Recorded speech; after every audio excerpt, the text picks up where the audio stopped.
South ఇండియాలోని అతి తక్కువ ధరలకి రత్నాలనందించే ఏకైక సంస్థ 6JVR. కార్గిల్ విజయ్ దివస్ 10 తర్వాత కూడా కార్గిల్ గురించి మననం చేసుకోవాల్సిన పరిస్థితి వచ్చింది. అసలు కార్గిల్లో ఏం జరిగింది, ఆ యుద్ధ సమయంలో భారత్ ఎదుర్కొన్నటువంటి తీరు ఏంటి, ముఖ్యంగా ఆ యుద్ధంలో ప్రాణాలు కోల్పోయినటువంటి వారి పరిస్థితి ఏంటి, వారి కుటుంబాల స్థితి ఈరోజు ఏ విధంగా ఉంది. ఇన్ని అనుభవాల తర్వాత ఆపరేషన్ సింధూర్ వరకు పరిస్థితుల్ని గమనించి చూస్తే భారత ప్రభుత్వంలో కానీ భారత సైన్యంలో కానీ ఆధునికీకరణ, ఆధునిక ఆలోచన విధానం వచ్చిందా? ఈ విషయాలకు సమాధానం ఎవరు చెప్తారు? నేరుగా కార్గిల్ వీరులుగా ఉన్నటువంటి వాళ్ళు లేదా కార్గిల్లో ప్రాణాలు కోల్పోయినటువంటి సైనికుల ఆత్మల్ని ప్రశ్నిస్తే దీనికి సమాధానం చెప్తారు. అలాంటి ఓ ఆత్మతో మనం మాట్లాడే ప్రయత్నం చేద్దాం. ఇది ఆత్మ అంటే నిజమైన ఆత్మ అనుకోవడానికి కాదు, కార్గిల్ యుద్ధంలో ప్రాణాలు కోల్పోయి వీర జవానుగా అమరత్వం పొందారు అనుకున్నటువంటి ఒక వ్యక్తి లేదు, ఆయన బతికే ఉన్నారు అని తర్వాత తరంలో తెలుసుకునేటువంటి అవసరం, సందర్భం ఏర్పడింది. దీనికి కారణాలు ఏంటి, అసలు అప్పుడు ఉన్నటువంటి పరిస్థితులు ఏంటి, ఇప్పుడు ఆయన మనతోనే ఉన్నారు, మన ముందరే ఉన్నారు, ఆయనతో మాట్లాడే ప్రయత్నం చేద్దాం. కల్నల్ శ్యామ్ విజయ్ సింహ అప్పటి కార్గిల్ యుద్ధ వీరుడిగా అందులో పార్టిసిపేట్ చేసినటువంటి వ్యక్తి సుమన్ టీవీ స్టూడియోస్లో ఉన్నారు. సార్ నమస్తే. నమస్కారం సార్, మీ గురించి చెప్పాలంటే ముందుగా మనం చెప్పుకునే ఇంట్రడక్షన్ ప్రకారం చూస్తే కనుక కార్గిల్ ఆత్మలాగా కనిపిస్తున్నారు ఇప్పుడు మాకు. అసలు యుద్ధంలో ఉన్న మీరు ప్రాణాలు కోల్పోయారు అని చెప్పని బయటికి రావడం ఏంటి, దానిపైన న్యూస్ రిపోర్ట్స్ కూడా రావడం, అధికారికంగా కూడా అనౌన్స్ చేయడం, మళ్ళీ తర్వాత లేదు లేదు ఆయన బతికే ఉన్నారనే పరిస్థితి రావడం. సో కార్గిల్ విజయ్ దివస్ సందర్భంగా ఆనాటి అమరుల త్యాగాలను గుర్తు చేసుకుంటూ మీ అనుభవాలను ఒకసారి మాకు వివరించాలి. సో కార్గిల్ అనేది ఒక చిన్న గ్రామం అండి కాశ్మీర్లో. అది మనకి అంటే అది ముఖ్యమైన ప్రదేశం, మన నేషనల్ హైవే 1 చూస్తున్న కొండ చర్యలు ఉన్న ముఖ్యమైన ప్రదేశం. దారంతా నేషనల్ హైవే 1 ద్రాసు, మష్కో, కార్గిల్, బటాలికు ఇవన్నీ తిరుగుతా లేకెళ్తుంది. పాకిస్తాన్ ప్రయత్నాలు ఏంటంటే అది స్వతంత్రం వచ్చినప్పటి నుంచి ఈ రూట్ని కట్ చేసి లద్దాఖ్ని కొట్టేయాలని ప్రయత్నం. ఈ ప్రయత్నంలో భాగంగా చాలాసార్లు యుద్ధాలు చేసింది. 48, 65, 71 ప్రతిసారి దెబ్బలు తినింది. ఈసారి వాళ్ళు ఏం చేశారంటే, మేము జనరల్గా ఎలా ఉంటుందంటే, మీకు ఆ సరిహద్దుకు దగ్గరగా ఉన్న పోస్టులు ఎక్కువ ఎత్తులో ఉంటాయి, అక్కడంతా మంచు ఎక్కువ పడుతుంది. సో చలికాలంలో మంచు ఎక్కువ కురుస్తుంది అక్కడ. ఆ మంచు ఎంత ఎక్కువ కురుస్తుందంటే అక్కడ మనం ఉన్న సైనికుల్ని మనం వాళ్ళకి ఆహార పదార్థాలు ఇవ్వడం, లేదంటే వాళ్ళ మెయింటెనెన్స్ రూట్లు మనం మెయింటైన్ చేయడం కష్టం. మనకే కాదు, వాళ్ళకు కూడా, అటువైపు వాళ్ళకు కూడా. సో అప్పుడు ఆ సమయంలో ఏం జరుగుతుందంటే, మేము వింటర్ వెకేటెడ్ పోస్ట్స్ అంటాం వీటిని. ఆ పోస్టులను వదిలేసి ఆ కొన్ని నెలలకి, అంటే అక్టోబర్, నవంబర్, డిసెంబర్, జనవరి, ఫిబ్రవరి, మార్చ్, ఏప్రిల్లో మళ్ళీ వెళ్ళి వెనక్కి వెళ్తాం. అంతవరకు వెనక్కి వస్తాం, కొంచెం వెనక్కి వచ్చి కూర్చుంటాం, అక్కడ ఆ మంచు ఎఫెక్ట్ తప్పుతుందని. వాళ్ళు అలాగే చేస్తారు. ప్రతి సంవత్సరం ఇలాగే జరుగుద్ది. అలాగే వాళ్ళు వెనక్కి వెళ్తారు, మనం వెనక్కి వెళ్తాం. అగ్రిమెంట్ లాగా ఉంటుంది. 1998లో మనం అమన్ కి యాత్ర అని ఒకటి చేసాం. వాజ్పేయి గారు బస్సు యాత్ర ఒకటి మొదలుపెట్టారు. సో ఇవన్నీ చక్కగా సంధి జరుగుతోంది, మన రెండు దేశాల మధ్యలో శాంతి నెలకొల్తుంది అని అనుకుంటున్న పరిస్థితుల్లో పర్వేజ్ ముషర్రఫ్ గారు ఆయన గొప్పగా ఆలోచించి ఇట్లాంటిది ఒక ప్రయత్నం చేశాడు. దుష్ప్రయత్నం, భయంకరమైన దుష్ప్రయత్నం అది. వాళ్ళు మనం వెకేట్ చేసేటు వైపు వచ్చినప్పుడు వాళ్ళు ఏం చేశారంటే, వాళ్ళు కొంత సైన్యం, కొంత వాళ్ళ మర్సనరీస్ అంటే వాళ్ళ ఉగ్రవాదులను కొంతమంది తీసుకుని వాళ్ళు ఈ వింటర్ మనం ఏవైతే వెకేట్ ఇస్తామో అక్కడికంతా వచ్చి కూర్చున్నారు. అది మనకి తెలియదు, ఎందుకంటే మనం వెళ్తాం, ఇంకా ఏప్రిల్లో వెళ్ళడం మొదలెడతాం. ఏప్రిల్లో ఏమైందంటే, ఆ చుట్టుపక్కల గ్రామాల్లో ఉన్న ప్రజలు వాళ్ళ గొర్రెలు, మేకలు ఇవన్నీ తోలుకుంటూ అటు ఇటు తిరుగుతుంటూ వాళ్ళలో కొంతమంది చూశారు, ఎవరో నల్లటి పటానీ సూట్ డ్రెస్సులు వేసుకుని అటు ఇటు తిరుగుతున్నారు, ఎవరు వాళ్ళు, మన దేశపు సైనికులు కాదు అని చెప్పి వాళ్ళకి ఒక రకమైన అనుమానం వచ్చి వాళ్ళు కిందకు వచ్చి చెప్పారు. కిందకు వచ్చి చెప్పంగానే కింద ఉన్న బెటాలియన్ ఏదైతే ముందుకు వెళ్ళాలో వాళ్ళు ఏం చేశారంటే, వాళ్ళు ఒక పెట్రోల్ పంపించారు, సౌరవ్ కాలియా. ఆయన ఒక 10-15 మంది పెట్రోల్ తోటి ముందుకు వెళ్ళి, ఆ పెట్రోల్ వాళ్ళ చేతిలో దొరికిపోయింది. అది యాంబుష్ చేసి వాళ్ళు పట్టుకున్నారు. తర్వాత మనకు తెలిసిన విషయం, సౌరవ్ కాలియాని టార్చర్ చేసి చంపారు. దాని తర్వాత ఇంకొక పెట్రోల్ వెళ్తుంది, అమిత్ భారద్వాజ్ అని, అతను నాతో పాటు ట్రైనింగ్ తీసుకున్న అతను, కోర్స్ మేట్ నాకు, అతన్ని అలాగే చంపిస్తారు.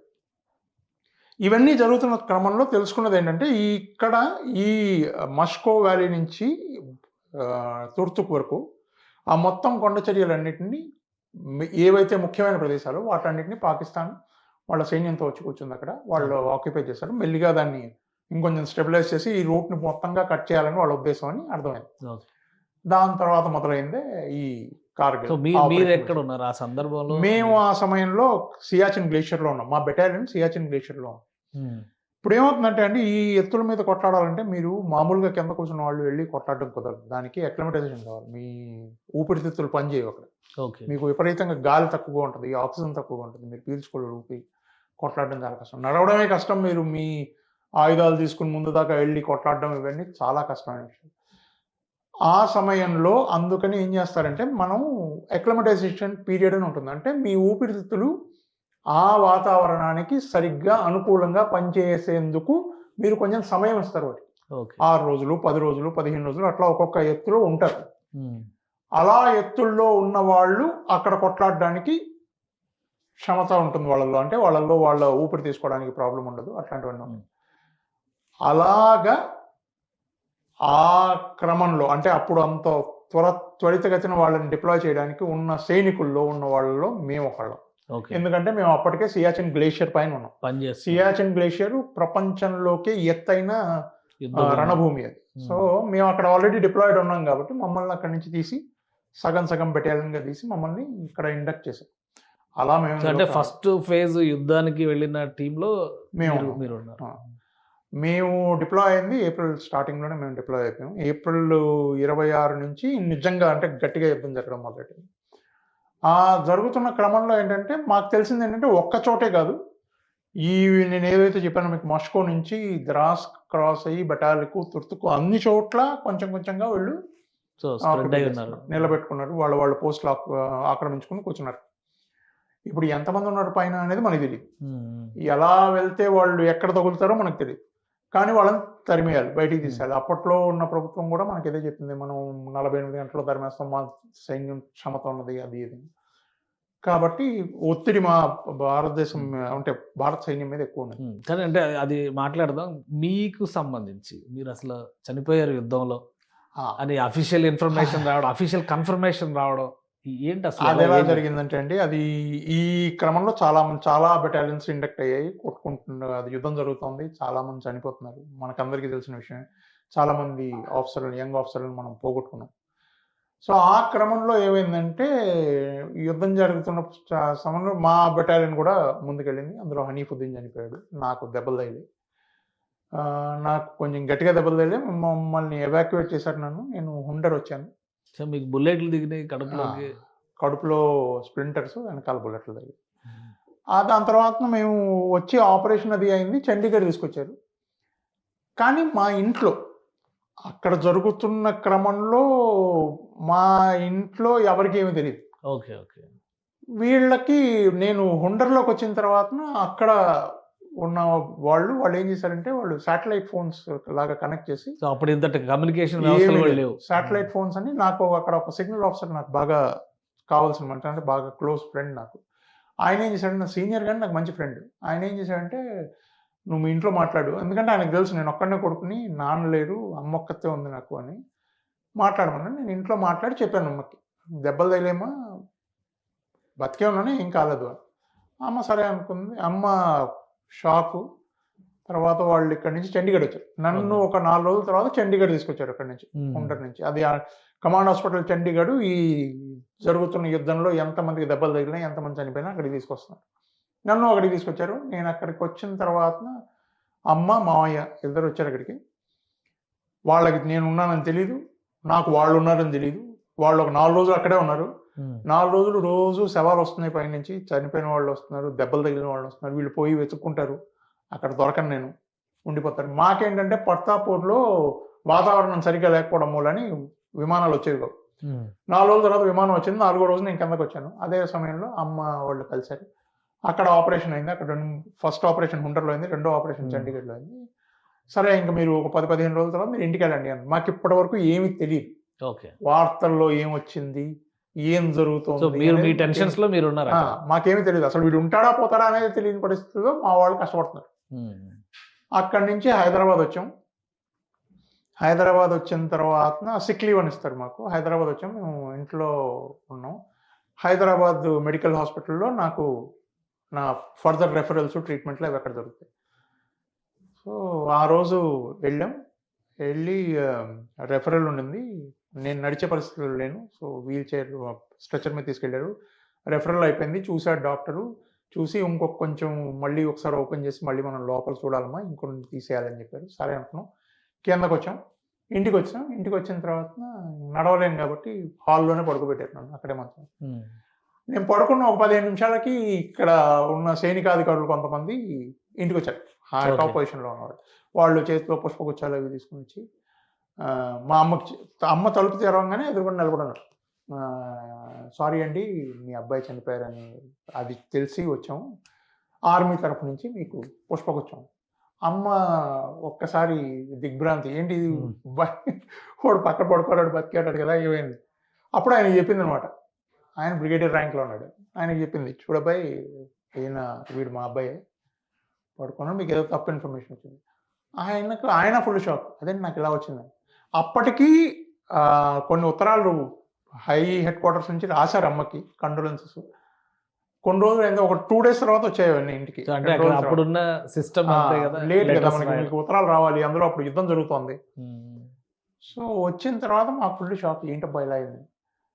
సరే, అప్పటికి కూడా మేము ఇంకా దాని గురించి ఆలోచించే పరిస్థితులు లేము. ఈ వచ్చిన బ్రిగేడియర్ ఏమన్నాడంటే, సారీ అమ్మా, ఏదో తప్పు జరిగింది ఎక్కడో, నేను చెప్తాను వాళ్ళకి అని చెప్పి ఆయన వెళ్ళిపోయాడు. మేము పెద్ద పట్టించుకోలేదు. ఎందుకంటే మేము మా ఆరోగ్యం ఇప్పుడు ఫస్ట్ మనం ఎలా పైకి రావాలి, బయటపడాలి వీటి నుంచి అని ఆలోచిస్తున్నాం. అదంతా అయింది. 2 నెలల తర్వాత నాకు చెప్పారు, బాబు నీకు ఇంకా ప్రాణగండాలు అట్లాంటివి ఏం లేవు, బాగానే ఉన్నాను. తర్వాత నేను నార్మల్గా డ్యూటీలో జాయిన్ అయ్యాను. డ్యూటీలో జాయిన్ అయిన తర్వాత ఒక 7 నెలల తర్వాత నాకు కోర్స్ వచ్చింది. ట్రైనింగ్ కోర్సెస్ ఉంటాయి కదా, అట్లా ట్రైనింగ్ కోర్సులోకి వెళ్ళాను. ట్రైనింగ్ కోర్సులోకి వెళ్తే ట్రైనింగ్ కోర్సులో ఫస్ట్ డే ఏం చేస్తారంటే మిమ్మల్ని అకాడమీ చుట్టూలో తీసుకెళ్తారు. ఇది మీ అకాడమీ, మీరు చూడండి. అందులో ఒక మ్యూజియం ఉంటుంది. చేసిన వీరగాథలు, ఇంతకుముందు ఉన్న వీరులు, వీళ్ళందరి ఫోటోలు అవన్నీ ఉంటాయి. అందులోకి వెళ్తే అందులో కార్గిల్ అప్పుడే అయ్యింది కదా, దానికి ఆబిచరీ కాలమ్స్, అంటే చనిపోయిన వాళ్ళందరి ఫోటోలు పెట్టి ఒక కాలం ఉంది. అందులో నా ఫోటో కూడా ఉంది. నేను నిలబడి నా ఫోటోనే చూస్తున్నాను. చచ్చిపోయిన వాళ్ళ కాలం, అందులో నా ఫోటో ఉంది. నా వెనకాల నా ఇన్స్ట్రక్టర్ నిలబడి ఉన్నాడు. ఆయనకి చెప్పాను, గురుగారు ఇది నేనండి, నేను బతికాను. నాతో పాటు ఆ కోర్స్ చేయడానికి వచ్చిన నా కోర్స్ మేట్లు అందరూ, అరే అవునరా నువ్వు చచ్చిపోయావు కదా, నువ్వు బతికెట్లా వచ్చాడు. నాకు అప్పటి వరకు తెలియదు. నాది ఇట్లా ప్రకటించేశారు, నా ఆర్మీ జర్నల్స్ అన్నిట్లోనూ వచ్చేసింది, బయట అధికారికంగా ప్రకటించేశారని కూడా నాకు తెలియదు అంత. అప్పుడు ఫస్ట్ టైం నాకు తెలిసింది, ఓహో ఇది చాలా దారుణంగా అన్ని చోట్ల తెలిసిపోయిందని. దాని తర్వాత నా ఇన్స్ట్రక్టర్ తీసుకుని దాన్ని వేరే వాళ్ళకి చెప్పడం, దాని తర్వాత అధికారికంగా ప్రకటించడం, బాబు లేదునైనా ఇటు బతికే ఉన్నాడు, మీరు కంగారు పడాల్సిన అవసరం లేదని. అలా జరిగింది అనమాట. ఇది ఎందుకు జరిగింది అంటే, కొన్ని సమయాల్లో ఎలా ఉంటుందంటే అండి, అక్కడ మీరు ఇప్పుడు నేను మీకు చెప్పినట్టే రకరకాల, నా కన్ఫ్యూజన్లో నేను ఉన్నాను, బతకాలి నేను ఫస్ట్ అని. రకరకాల వార్తలు వస్తూ ఉంటాయి. యుద్ధం జరుగుతోంది, చాలామంది చనిపోతున్నారు, కొంతమంది గాయాలతో వస్తున్నారు, అందరినీ రీహాబిలిటేట్ చేయాలి, ఫ్యామిలీస్ని చూస్తూ ఉండాలి. ప్లస్ మనకి ఇంటర్నేషనల్ ప్రాజెక్ట్ కూడా ఉంటుంది. అన్ని రకాలుగా చూస్తున్నప్పుడు ఎక్కడో ఒక చిన్న లోపం ఎక్కడో జరిగి ఉండాలి, లేదా ఏదన్నా మిస్ప్లేస్ అయి ఉండాలి, దానివల్ల అలా చెప్పి ఉండాలి. అంతేగాని కావాలని జనరల్గా ఎవరు చేయరు. కానీ అలా జరిగింది, నాతో జరిగింది కాబట్టి నేను చెప్తున్నాను. కానీ అలా జరిగింది. తర్వాత మళ్ళీ మీరు సర్వీస్లోకి వెళ్ళారా? నాది మామూలుగానే, దాని తర్వాత అది కంటిన్యూ అయింది. అప్పుడు ఏ ర్యాంక్లో ఉన్నారు? తర్వాత నేను అప్పుడు క్యాప్టెన్గా ఉన్నాండి. దాని తర్వాత ఇంకా కంటిన్యూ అయ్యి మేజర్, లెఫ్టినెంట్ కల్నల్ దాకా వెళ్ళారు. అంటే ఆరోగ్యపరమైనటువంటి ఏ రకమైన అట్లాంటివి లోపల ఇంకా ఒక 3 ఉన్నాయి నాకు స్ప్లింటర్స్. ఇంకా అవి వీళ్ళు ఆపరేషన్లు అవి చేసి బయటకు తీసేపటికి ఆయన ఏం చెప్పాడంటే, డాక్టరు ఇప్పటికి అవి ఉంచేద్దాం బాబు, ఇంకా లోపల ఉన్నవన్నీ చాలా మటుకు క్లీన్ చేసాం, ఇది లోపల ఉంచేద్దాం, ఇప్పుడు దాన్ని మళ్ళీ కెలికి అదంతా తీయాల్సినంత అవసరం లేదు, దానికి మీకు లోపల ఏమి ఉన్నా దాని చుట్టుపక్కల ఆయన చెప్పింది ఏంటంటే ఫైబరోసిస్ అని ఒకటి జరుగుతుంది, ఫైబర్ ఫామ్ అయిపోతుంది, అది దానివల్ల నీకేం ఇబ్బంది ఉండకూడదు, ఒకవేళ నిజంగా నీకు ఇబ్బంది కలిగిన రోజు వస్తే అప్పుడు చూద్దాంలే అని. అందుకని ఇప్పటికీ మీకు లోపల 3 బుల్లెట్లు అలాగే ఉన్నాయి, అవి మేము నడుస్తాం. 25 ఏళ్ళు అయిపోయింది. సో ఒక్కసారి వెనక్కి తిరిగి చూస్తే ఈ కార్గిల్ యుద్ధం కానీ, అప్పుడున్న దేశ పరిస్థితులు కానీ, అప్పుడు చేసిన మీ పోరాటం కానీ ఇప్పుడు ప్రయోజనవంతం అయింది అనేటువంటి విశ్వాసం కలుగుతుందా? ఇప్పుడు ఒకటి ఉందండి ఇందులో, ఏంటంటారంటే మనం ఏదో సాధిద్దామని నిజంగా దేశభక్తులు కొట్లాడు, నేనేదో సాధించేస్తాను, నా వల్ల ఇంత గొప్ప మార్పు వస్తుంది, లేదా దీనివల్ల ఇంత జరుగుద్ది అని ఎవడో అనుకుని యుద్ధాలు చేయదు, మొదటి విషయం. రెండో విషయం, మన దేశం మీదకి ఎవరైనా వస్తూ ఉంటే ఊరికినే కూర్చుని చూసేది నిజంగా దేశభక్తుడు లక్షణం కాదు. ఆ సమయంలో ఉన్న యువత చాలామంది, మీరు కనుక వాళ్ళని చూసుంటారు, నాతో పాటు ఉన్నవాళ్ళు, నేను వాళ్ళతో పాటు కొట్లాడిన వాళ్ళు చాలామంది చనిపోయారు. వాళ్ళని చూస్తే మనకు అనిపిస్తుంది నిజంగా ఇంత పౌరుషంగా కొట్లాడతారా, ఇంత ముందుకు వెళ్ళిపోతారా, ఏమైతే అదైంది అని లెవెల్. నేను మీ ఎదురుకుండా కూర్చున్నాను కాబట్టి నేను చెప్తా ఉంటే మీకు నేను చెప్తున్నాను అనుకుంటారు, కానీ నేను మా వాళ్ళ గురించి చెప్తున్నాను, నాతో పాటు ఉన్నవాళ్ళు, ఇప్పుడు లేని వాళ్ళు. అది ఒక రకమైన ఏమంటారు దాన్ని, దేశం అంటే దేశం గురించి ఏం చేయడానికైనా వాళ్ళు సిద్ధంగా ఉంటారు. అది మొదటి. రెండో విషయం, అప్పటికి ఇప్పటికీ చాలా మార్పు వచ్చింది. సైన్యంలోనూ మార్పు వచ్చింది, ఆలోచన విధానంలోనూ మార్పు వచ్చింది, ఆయుధాల్లోనూ మార్పు వచ్చింది. మీరు చూసుంటారు ఆపరేషన్ చాలా మార్పు వచ్చింది. కానీ ఆపరేషన్ సింధూర్కి దీనికి తేడా ఏంటంటే అవి కొండల్లో జరిగింది, ఇవి కొండల్లో జరగలేదు. కొండల్లో ఈ యుద్ధం చేయడానికి మనం అంటే భారత సైన్యం కార్గిల్ వల్ల ప్రపంచాన్ని నిరూపించింది ఏంటంటే పర్వత శ్రేణుల్లో కొట్లాడగలిగిన సైన్యాల్లో ప్రపంచంలో మొట్టమొదటి పొజిషన్లో ఉండేది భారతదేశం. మన సైన్యం కొట్లాడినట్టుగా అక్కడ ఎవరు కొట్లాడలేదు. మన సైన్యానికి ఉన్నంత నిపుణత మౌంటైన్ వార్ఫేర్ మీద ఇంకెవరికి లేదు. ప్రపంచంలోనే మనం బెస్ట్ మౌంటైన్ వార్ఫేర్లో మనం బెస్ట్. ప్రపంచంలోనే ఇంకెవరు మనలాగా కొట్లాడారు. మీరు దాన్ని టీమ్ బాండింగ్ అనుకోండి, లేదంటే టీమ్ లాగా కొట్లాడడం అనుకోండి, నాయకత్వం అనుకోండి, లేదంటే వీళ్ళకి ఉన్న ఆ పట్టు అనుకోండి. ఎందుకంటే ప్రతి వాడి టీంని, అందులో ఉన్న వాళ్ళందరూ ఆఫీసర్లు అందరూ ముందుకెళ్ళారు. వాళ్ళు ఆఫీసర్లు ముందుకెళ్తా ఉంటే జవాన్లు వాళ్ళకే వాళ్ళే ముందుకెళ్తారు. ఎందుకంటే ఆయన లీడ్ చేసే ఆయనే అందరికంటే ముందు నడుస్తున్నాడు కాబట్టి మేము వెళ్తాం. ఒకటి. రెండు, లక్ష్యం, ఈ లక్ష్యాన్ని మనం సాధించాలి అని వాళ్ళకి చెప్పిన దానికి ఒక్క సెంటీమీటర్ ఇటు 1 సెంటీమీటర్ అటు కదలకుండా వెళ్ళారు. మేము ఇది చేయాలి అన్న దృక్పథంతో ముందుకెళ్ళారు. ఇది రెండు. అంటే విల్ పవర్ అంటాం కదా మనం, నిర్ణయించుకున్న దాన్ని సాధించాలి. అది. మూడు వచ్చి ఆ ప్రదేశాల్లో ఎలా కొట్లాడాలి అన్నది మన దేశపు సైన్యానికి మనం ఇస్తున్న శిక్షణ, ట్రైనింగ్. ఇవి ఈ మూడిటి వల్ల మన సైన్యం పర్వత శ్రేణుల్లో కొట్లాడగలగడంలో ప్రపంచంలో నంబర్ 1. అందులో తేడా. మన సైన్యం అప్పుడు యుద్ధం జరిగిన సందర్భంలో కొంతమంది, ఇప్పుడు మీరు సౌరవ్ కాలియా గురించి ప్రస్తావించారు. కేవలం 22 ఏళ్ళు 23 ఏళ్ళ వయసులో ఆయన్ని చాలా దారుణంగా చిత్రహింసలు పెట్టి చంపేశారు. తర్వాత యుద్ధం జరిగిన సందర్భంలో కూడా చాలా మంది పేర్లు వచ్చినాయి. కొన్ని సినిమాలు కూడా తీశారు. ఇప్పుడు విక్రమ్ బాత్రా, ఇట్లా మీతో కలిసి చేసినటువంటి అలాంటి యోధులు ఎవరైనా ఉన్నారా? నాతో కలిసి చేసిన వీళ్ళందరూ నాతో కలిసి చేశారు. కానీ నేను మనోజ్ కుమార్ పాండే, ఎంకే పాండే, పరమ్వీర్ చక్ర ఈయన మేమిద్దరం మంచి స్నేహితులం. ఒకే కోర్సు ప్లస్ ఒకే రూమ్లో ఉండేవాడు. ఆయన బెటాలియన్ నుంచే మేము సియాచిన్ గ్లేషియర్ అని చెప్పాను కదా, సియాచిన్ గ్లేషియర్లో వాళ్ళ బెటాలియన్ నుంచే మేము వాళ్ళ పోస్ట్ టేక్ ఓవర్ చేస్తున్నాం. వీళ్ళు వెళ్ళిపోతున్నారు పీస్ స్టేషన్కి, వాళ్ళు బెటాలియన్ వెళ్ళిపోతుంది. ఆ సమయంలో ఇది జరిగింది కాబట్టి వీళ్ళు అప్పుడే దిగారు కదా, వీళ్ళంతా ఎక్లమటైజ్ కాబట్టి వీళ్ళందరిలోకి వస్తారు. అతని లాంటి మనిషిని నేను చాలా తక్కువ చూశానండి. అంటే చూడలేదని కాదు, చూశాను. కానీ అటువంటి వాళ్ళని మీరు చాలా అరుదుగా చూస్తారు. వీరత్వం, నిశ్చయం, భయం లేకపోవడం, అస్సలు దేనికి భయపడకపోవడం. అతను మీరు చూస్తే మీకు 5'3", 5'4" ఉంటాడు పొడుగులు. కానీ అతను చేసిన సాహస కార్యం, అక్కడ కాలుబార్ అనే రిడ్జ్ని గెలవడానికి కారణం ఆయనే. ఆయన చేసిన సాహస కార్యం వల్ల ఆ చుట్టుపక్కల టైగర్ హిల్, ఆ కాంప్లెక్స్ అంతా పడిపోయింది. అవన్నీ గెలవడానికి కారణం అనమాట ఆయన. సో ఫౌండేషన్ ఆయన. అతను కొట్లాడినప్పుడు అతనికి వ్యతిరేకంగా, అంటే కింద నుంచి వెళ్తున్నాడు, మొట్టమొదటిగా 30 మందితో వెళ్ళాడు. ఒక 800 మీటర్లో 1 కిలోమీటర్ దాకా వెళ్ళి ఉంటాడు. అందులో సగం మంది చచ్చిపోయారు. దాని తర్వాత ఇంకొక 300-400 మీటర్లు వెళ్ళాడు, 7 బతికారు అంతే. ఆ 7 ఈయన కూడా రేడియో ఆపరేటర్. ఇంకో 200 మీటర్లు వెళ్తారు, ఈయన రేడియో ఆపరేటర్, ఇద్దరే బతికారు. ఆ రేడియో ఆపరేటర్కి చెప్తాడన్నమాట, చూడు బాబాయ్ 2 రోజులు అలా కూర్చుంటారు కదలకుండా.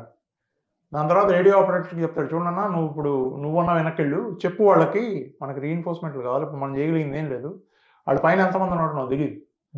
ఇప్పుడు నువ్వు కనుక వెనక్కి వాళ్ళకి ఎవరో ఒకళ్ళు వెనక్కెళ్ళాలి, నువ్వు వెనక్కెళ్ళు వాళ్ళకి చెప్పి ఇట్లా జరుగుతుందని, నేను ఇక్కడే ఉన్నాను, వాళ్ళని కిందకి రాకుండా నేను చూసుకుంటాను, నువ్వు వెళ్ళు. ఎంత ధైర్యం కావాలి, పైన ఎంతమంది ఉన్నాడో మనకు తెలియదు, కొండపైకి ఎక్కుతూ కొట్లాడడం అనేది చాలా కష్టమైన విషయం. అక్కడ కూర్చున్నాడు. దాని తర్వాత జరిగిన విషయం మనకి చెప్తేనే మాట్లాడుతుంటేనే కళ్ళలో నీళ్ళు వచ్చేస్తాయి. అంత గొప్ప విషయం. ఇతని శవాన్ని అంటే అవన్నీ మనం గెలిచేసిన తర్వాత అవంతా వెకేట్ అయిపోయిన తర్వాత మన వాళ్ళు పైకి వెళ్ళి చూసినప్పుడు అక్కడ 8 నుంచి 11 మంది ఆఫ్ఘనీలు, అంటే ఒక్కొక్కడు 6, 4, 6, 5 అడుగులు ఉన్నవాళ్ళు అతని చుట్టుపక్కల బాడీస్ పడి ఉన్నాయి. ఈయన బాడీ కూడా అక్కడ పడి ఉంది. అంటే ఈయన బుల్లెట్లు అయిపోయి, దగ్గరున్న ఆయుధంలో బుల్లెట్లు అయిపోయి, మాకు బేనెట్ అని ఉంటుంది కత్తి, దాంతో కొట్లాడాడు. దాంతో కొట్లాడి వాళ్ళని చంపాడు. అంటే ఎంత దమ్ము ఉండాలని, ఎంత ధైర్యం ఉండాలి. అంటే నేను చచ్చిపోతాను అని తెలిసి కూడా తెగించి అక్కడ దగ్గర వెళ్ళిపోయి, అక్కడ అతనిది ఆ ఊరా కాదు, అతనిది ఆ ప్రదేశమా కాదు, ఆ చంపిన వాళ్ళు ఏమన్నా ఇతనికి జాతీయంగా శత్రువులా కాదు, కానీ దేశం, నా దేశం కోసం నేను చచ్చిపోతాను. అలాంటి వాళ్ళని చాలా తక్కువ చూస్తాం మనం. అందులో ఒకడు మనోజ్ కుమార్ పాండే. అతను నేను మర్చిపోను. నా ప్రతి ఇంటర్వ్యూలో చెప్తాది. చాలా గొప్ప మనిషి, నా స్నేహితుడు అని చెప్పుకోవడం నాకు చాలా ఆనందం. అతని తమ్ముడు అతని కజన్ బ్రదర్ ఎస్కే పాండే, ఆయన కూడా ఆర్మీలోనే ఉన్నాడు. ఆయన కూడా నాకు మంచి స్నేహితుడు. ఆయన ఎక్కడ, ఆయన నేటివ్ ఎక్కడ? ఆయన లక్నో అండి. ఆయన ఉత్తరప్రదేశ్ అతను. మంచి స్నేహితుడు. ప్లస్ అంటే ఎలా చెప్తామంటే విజన్, అంటే ఎక్కువ ఆలోచిస్తాడు అనమాట. ఇలా చేస్తే మనం ఇది అవుతుంది, ఇలా చేస్తే ఇది అవుతుంది, ఇలా కొడితే మనం ఎక్కువ రిజల్ట్ సాధించగలం, అట్లా మాట్లాడే మనిషి అన్నమాట. మనం చాలా యంగ్ ఏజ్, ఎంత 24 ఏమో చనిపోయాడు, 23, 24 ఏళ్ళలో చచ్చిపోయాడు. సో అంత గొప్ప మనిషి అతను. అంటే కార్గిల్ విజయ్ దివస్ ఇప్పుడు మనం చేసుకున్నాం, 25 ఏళ్ళుగా ఈ విజయ్ దివస్ చేస్తున్నాం. అప్పుడు జరిగినటువంటి నష్టం గురించి మాట్లాడితే, ఇప్పుడు మీరు ఎంకే పాండే గురించి మాట్లాడుతుంటే నాకు కళ్ళల్లో నీళ్ళు తిరుగుతున్నాయి. విక్రమ్ బాత్రా గురించి, టైగర్ హిల్ గెలిచిన వాళ్ళ సాహసాలు వింటుంటేనే ఒక ఉత్ప్రేరకంలా పనిచేసేటువంటి కథలు అవన్నీ. కానీ దానివల్ల జరిగినటువంటి నష్టాన్ని ప్రభుత్వాలు కానీ లేదా రాజకీయ వ్యవహారాలు కానీ భర్తీ చేయగలిగినాయి ఈ దేశానికి సంబంధించి అంత వీరపుత్రుల్ని కోల్పోయినటువంటి సందర్భాన్ని? ఒకటి వాళ్ళ ఇప్పుడు మనిషి పోయిన తర్వాత ఆ లోపం మీరు భర్తీ చేయలేదు మొదటి. 2, సైనిక పరంగా ఆలోచిస్తే, స్ట్రాటజికల్గా ఆలోచిస్తే చాలా ఇంప్రూవ్మెంట్ జరిగింది. అక్కడ ఆ ప్రదేశాల్లో అంతా మనం వేరే వేరే ఫార్మేషన్స్ పెట్టడం, లేదంటే ఎక్కడైతే గ్యాప్స్ కనిపిస్తున్నాయని అవి మార్చడం. తర్వాత ఇప్పుడు మీరు చూస్తే మీకు 1999 నుంచి మనకి దౌత్య సంబంధాలు కూడా ఎక్కువ పెద్దగా ఏం లేవు పాకిస్తాన్ తోటి. వాడు చెప్పేవి కూడా మనం అంత నమ్ముతూ తీసుకోం మనం ఏమి. వాడు ఏం చెప్పినా సరేలే నువ్వు చెప్పావు, మా పని మేము చేసుకుంటాం అన్న లెవెల్లోనే ఉంటారు, కానీ వాళ్ళు ఎక్కువ మాట్లాడేవాళ్ళు. 2, 3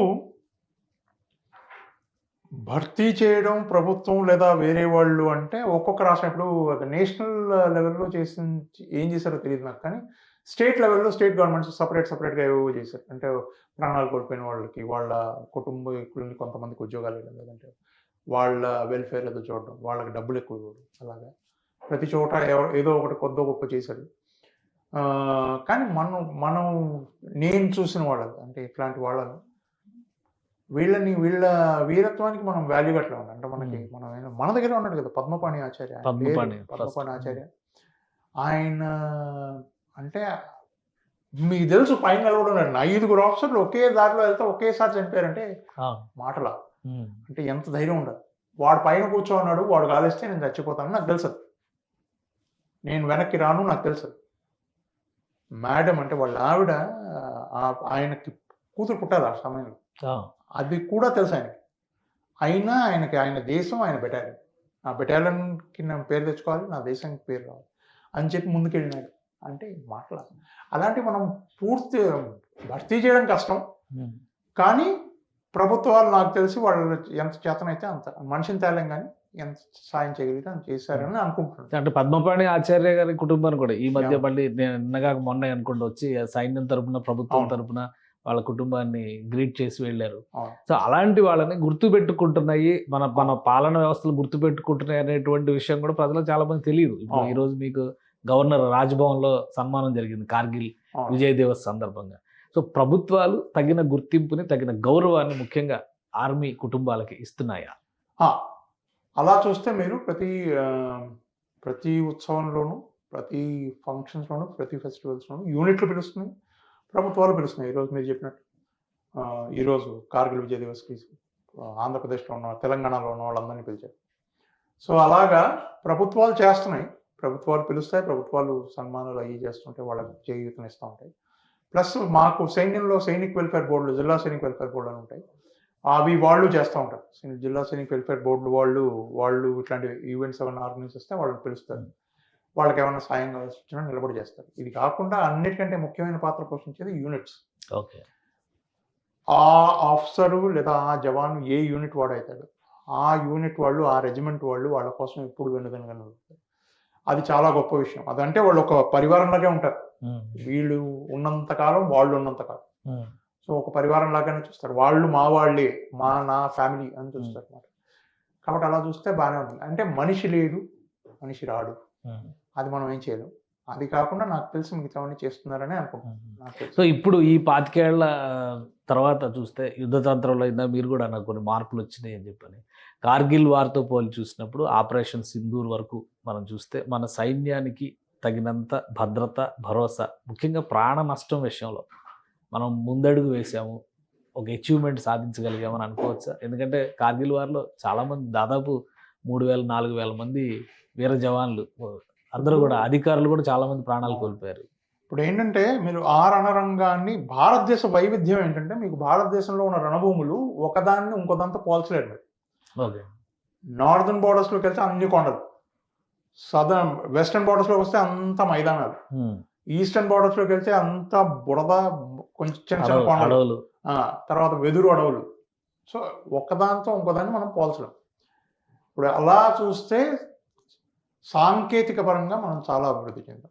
మనం ఇప్పుడు అక్కడికి వెళ్ళి ఎదురుగుండా నిలబడి కాల్చుకోవాల్సిన అవసరం లేదు. మన దగ్గర ఉన్న వెపన్స్ తోటి, మన దగ్గర ఉన్న ఆయుధాలతోటి ఎక్కడో కూర్చుని మనం ఒక బటన్ వేస్తే అది వెళ్ళి పడుతుంది. అలాంటివి జరుగుతున్నాయి. రెండు, అప్పటికీ ఇప్పటికీ ఒకటి సాంకేతిక నిపుణత బాగా పెరిగింది, రెండు తంత్రం కూడా బాగా పెరిగింది. వాళ్ళవి మారిపోయి ఉంటాయి, శత్రు సైన్యం కూడా మారిపోయి ఉంటుంది, మనవి చాలా మారాయి. మూడు, ఆ సమయంలో మన ఇన్ఫ్రాస్ట్రక్చర్, మన రోడ్లు లేదంటే ఎయిర్పోర్ట్లు ఇట్లాంటివి అప్పుడు ఇంకా అంతగా పెరగలేదు, పెరుగుతున్నాం, అప్పుడు అభివృద్ధి చెందుతున్నాం. ఇప్పుడు చాలా మటుకు జరిగాయి, చాలా ఎక్కువ పద్ధతులు జరిగాయి. కాబట్టి మనకి ఇప్పుడు సప్లై లైన్స్ బాగానే మెయింటైన్ చేస్తాం. 3, 4 మీరు ఆలోచిస్తే అప్పటికి ఇప్పటికి విజ్ఞానంలో కానీ లేదంటే వీరత్వంలో కానీ ఆ పందా మారిపోయింది. అంటే మనం ఎలా చూస్తాం, ఇంతకుముందు మనం ఎలా చూసామంటే స్నేహం పెంచుకుందాం, సంధి చేద్దాం, అలా చూసి అదే పందాలో ముందుకెళ్ళాం. ఇప్పుడు అలా కాదు. స్నేహం వాళ్ళు ముందుకు వస్తే మనం 4 అడుగులు వేస్తాం, మనకేం బాధలేదు. కానీ ఆ 4 అడుగులు ముందుకేసినా లేదా 1 అడుగు వెనక్కేసినా మన వెనకాల ఎప్పుడు మనకు కంటిన్యూన్స్ ప్లాన్, అంటే మనం వెనకాల ఎప్పుడు సిద్ధంగా ఉంటాం అన్నమాట యుద్ధం చేయడానికి. మీరు రండి, మీరేమన్నా మాతో మాట్లాడాలనుకుంటే మాకేం బాధలేదు, మాట్లాడతాం. కానీ పిచ్చి ప్రయత్నాలు ఏమన్నా చేస్తే ప్రతిక్రియ భయంకరంగా ఉంటుంది అని చెప్పడానికి మనం సిద్ధంగా ఉన్నాం. అదే మీరు చూస్తుంది ఆపరేషన్ సింధూర్ కానీ లేదంటే ఇంతకుముందు బాలాకోట్ సర్జికల్ స్ట్రైక్స్ కానీ, మీరు ఏ చిన్న విషయంలో తప్పు చేసినా మీకు దాని ప్రతిఫలం ఇమ్మీడియట్గా, అంటే అప్పటికప్పుడే తెలిసిపోతుంది. సో ఆ రకంగా తెగించడం చాలా మార్పు వచ్చిందనే కదా. అది 5వ విషయం ఏంటంటే మనం గ్లోబల్ పవర్గా ఎదుగుతున్నాం. ఇప్పుడు అమెరికా ప్రతి చోట వాళ్ళ సైన్యాన్ని నిలబెట్టి ఎట్లాగైతే అన్నిటినీ మేనేజ్ చేయాలని అనుకుంటుందో ఆ స్థాయికి ఎకనామికల్ గాను సైనిక పరంగాను మనం కూడా పెరుగుతున్నాం.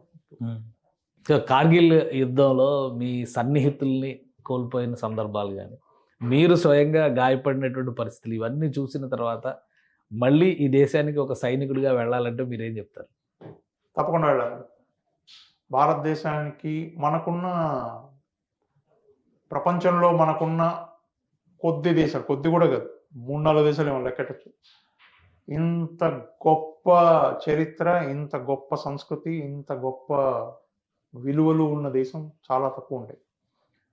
ఈ దేశం గురించి ఏదో చెప్పారు, రోమ్లో యుద్ధం జరుగుతున్నప్పుడు వాడు చెప్తాడు, వాడు ఏమంటాడంటే హెరిటోస్ ఏదో పేరు వాడిది, వాడు ఏమంటాడంటే మనిషికి ఇంకెంతకంటే గొప్ప విషయం ఏముంటుంది, నా ఫాదర్స్ అంటే నా తల్లిదండ్రులు లేదా నా పూర్వీకుల యాషెస్, వాళ్ళ బూడిద, 2 నా దేశంలో ఉన్న మందిరాలు, అవి ఏ మందిరమైనా కావచ్చు, దేవుడిది కావచ్చు లేదా చర్చ్ కావచ్చు, మసీద్ కావచ్చు, ఏదైనా కావచ్చు, వీటి గురించి, కానీ వీటి కోసం కొట్లాడడం కంటే గొప్ప విషయం ఉంది. మీరు ఏ రాజనీతి చదివినా ఆ రాజనీతిలో మొట్టమొదటిగా తయారు చేసేదే సైనిక తంత్రం, ఓకే. Defence policy. డిఫెన్స్ పాలసీని బేస్ చేసుకుని మీకు మిగతా అన్ని దేశంలో ఉన్న మిగతా అన్ని పాలసీలు దాని మీద బేస్ అయ్యాయి.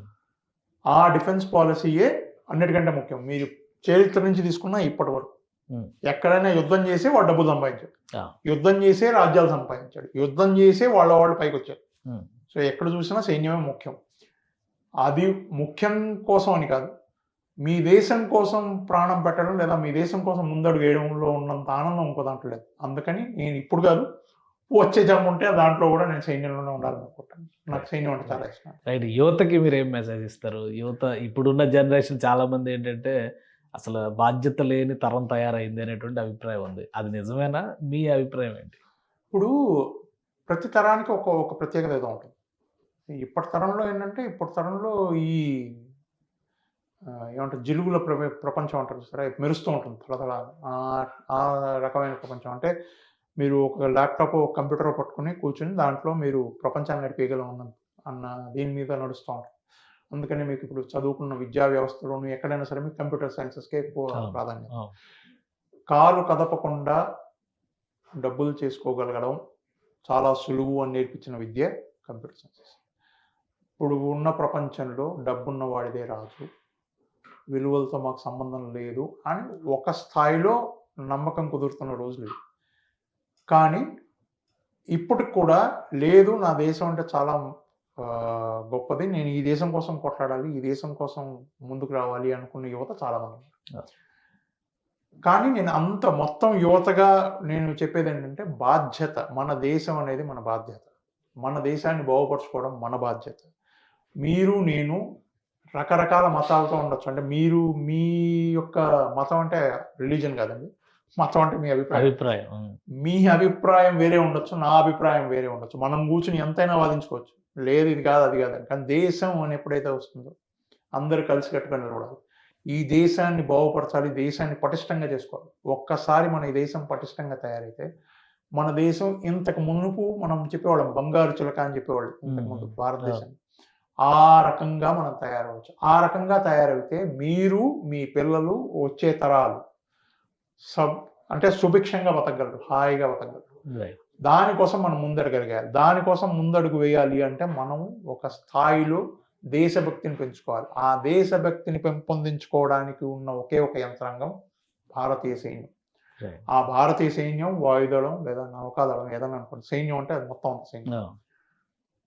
నా తరఫున నేను యువతకు చెప్పేది లేదా వాళ్ళని అడిగేది, మీ దేశం కోసం మీరు ఒక 5 ఏళ్ళు సైన్యానికి ఇవ్వండి, ముందుకొచ్చి సైన్యంలో చేరండి. ఇన్ఫ్యాక్ట్ నేను ఎప్పుడు చెప్పినా ఇదే చెప్తాను ప్రభుత్వానికి కూడా. సైన్యంలో పనిచేసి పదవి విరమణ తీసుకుని షార్ట్ సర్వీసెస్లో వస్తూ ఉంటారు బయట, వాళ్ళందరినీ మీరు మీ అడ్మినిస్ట్రేషన్లో సామాజిక వ్యవస్థలోకి తీసుకోండి. అంటే పోలీస్ కానీ లేదంటే వేరే దేంట్లో కానీ మీరు చూడండి ఎంత మార్పు వస్తుందో. ఇప్పుడు బాగాలేదని చెప్పట్లేదు, కానీ మార్పు వస్తుంది, విపరీతమైన మార్పు వస్తుంది. ఎందుకంటే మాకు నేర్పించే విలువలు వేరే. సో మేము ఆ విలువల్లో బతుకుతూ ఉంటాం కాబట్టి మేము వీళ్ళకి చెప్పేది కూడా మీరు ఒక్క 5 సంవత్సరాలు మీరు ఈ దేశ సైన్యంలో పనిచేయండి, మీరే ముందుకు వెళ్తారు. దేశం కోసం కాదు, మీకోసం కూడా ఈ సైన్యంలో చేరడం ముఖ్యం. ఎందుకంటే మీకు డిసిప్లిన్ నిలబడుతుంది, క్రమశిక్షణ, ఎటువంటి సమస్యనైనా ఎదుర్కొనగలిగే మనస్థైర్యం వస్తుంది, ఏమైనా సరే ఎదురుగుండా నిలబడి చెప్పగలిగే దమ్ము ఉంటుంది. ఇవన్నీ మీరు ఇప్పుడు డబ్బులు ఇచ్చి నేర్చుకుంటారు బయట, లీడర్షిప్ క్వాలిటీస్ అని డబ్బులు ఇచ్చి నేర్చుకుంటారు. మీకు అవసరం లేదు, మీరు సైన్యంలో చేరండి, 5 ఏళ్లలో మీకే జీతం ఇచ్చి నేర్పిస్తారు. ఇంకంతకంటే ఏం కావాలి. అందుకని నేను చెప్పేది ఏంటంటే యువతకి తప్పకుండా సైన్యంలో చేరండి. ఇది ఫస్ట్ ఆప్షన్గా పెట్టుకోండి. వేరే దేశాలు కన్స్క్రిప్షన్ తీసుకుంటారు, అంటే మీరు చచ్చినట్టు చేయాలి. ఇక్కడ వాలంటరీ, మీరే అడిగి మీరే వెళ్తారు. మేము అడిగేది ఏంటంటే వాలంటరీ చేయండి, రండి సైన్యంలోకి వచ్చి చేరండి, చూడండి సైన్యం అంత గొప్పది. దాని తర్వాత బయటకు వచ్చిన తర్వాత 5 ఏళ్ళు ఉంటే బయటకు రండి, మీ ఇష్టం చేసుకోండి. మీరు అప్పుడు కంప్యూటర్ పెట్టుకుని కూర్చోండి. రైట్. థ్యాంక్ యూ కల్నల్ గారు, మీ అభిప్రాయాలని తెలియజేసినందుకు అండ్ కార్గిల్ లాంటి యుద్ధ భూమిలో పనిచేసినందుకు మీ సేవలకి ప్రభుత్వాల గుర్తింపు వచ్చిన విధానానికి కూడా సుమన్ టీవీ తరఫున శుభాకాంక్షలు తెలియజేస్తున్నాం మీకు. సో ఇది కల్నల్ శ్యామ్ విజయ్ సింహ గారి అనుభవం. బుల్లెట్లు తగిలినా కానీ ఎదురొడ్డి నిలబడి, ఆయన చనిపోయారనేటువంటి ప్రకటన అధికారికంగా వచ్చినా కానీ ప్రాణాలతో నిలబడి కార్గిల్ తర్వాత కూడా సైన్యానికి సేవలు అందించినటువంటి వీరుడు. ఈరోజు కార్గిల్ విజయ్ దివస్ సందర్భంగా అనేక మంది కార్గిల్ యుద్ధ వీరుల గురించి మనకు వివరించేటువంటి ప్రయత్నం చేశారు. ఇప్పుడు కూడా ఈ జనరేషన్ యువత అలవర్చుకోవాల్సింది దేశభక్తి. సైన్యంతో కలిసి నడిస్తే అది ఆటోమేటిక్గా వస్తుందని చెప్పని విజయసింహ గారు చెప్తున్నారు. ఇది special discussion. Keep watching. Suman టీవీలో మీ పర్సనల్ అండ్ బిజినెస్ ప్రమోషన్స్ కోసం కింది నెంబర్కి కాంటాక్ట్ చేయండి.